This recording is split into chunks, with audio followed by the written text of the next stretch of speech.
Hey crew, welcome to the hideout. Even with the new expanded space for displaying Lego, if I keep two playscale models of the same ship, then I'll quickly run out of the extra room that I've procured. What I thought I would do is let you guys in on the decision making, if you work for it. If you can get this video or the next one over 20,000 views, I'll let you decide over community poll which one of these two I'm getting rid of. The idea is to have a little scenario or a story where I send off one of these two on a final adventure to save Ezra, Kanan, Hera, Zeb, Sabine, but sacrifice itself during the journey. The one who loses in the poll will go through a gravity-assisted disassembly process. Hopefully getting some nice shots. Of course, for this I will only have one take, so I'll need to have a good think about it.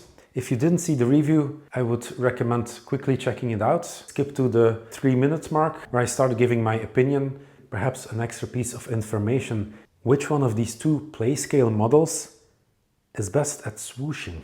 Here in the hideout, we try to put things to the test.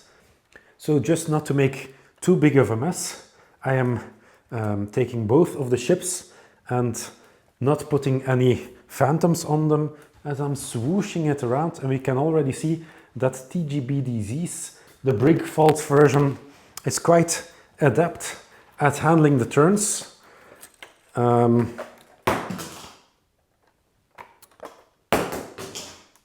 we did lose a bit of landing gear, but for the rest, the ship is holding up quite well. Part of the engines is also coming loose, but again, I have quite a good grip on it. I can move it around quite easily. 2 Brix's Ghost, I grab hold of it a bit more gingerly. It is a bit more bulky, but it's actually also holding up quite well as I swoosh it around. And so far, none of the bricks here are falling off.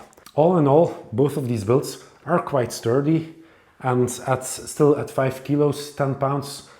This one is a bit hefty for Lego, but you can still, and I'm getting out of breath it seems, but that's probably also because I'm talking a lot.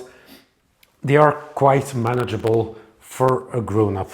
I think as a kid, this one would definitely be too much. Remember, both of the ships have loose plates at the top that you can open up to look inside. But that also means that if you would flip it around, that certainly things would pop off. Now, if you saw the previous video, you might know that I did have a slight preference for 2 Brix's version, but in the end, they will mostly be used for display. Both of them from the outside are a pretty good representation of the Ghost, albeit still in somewhat of a different scale.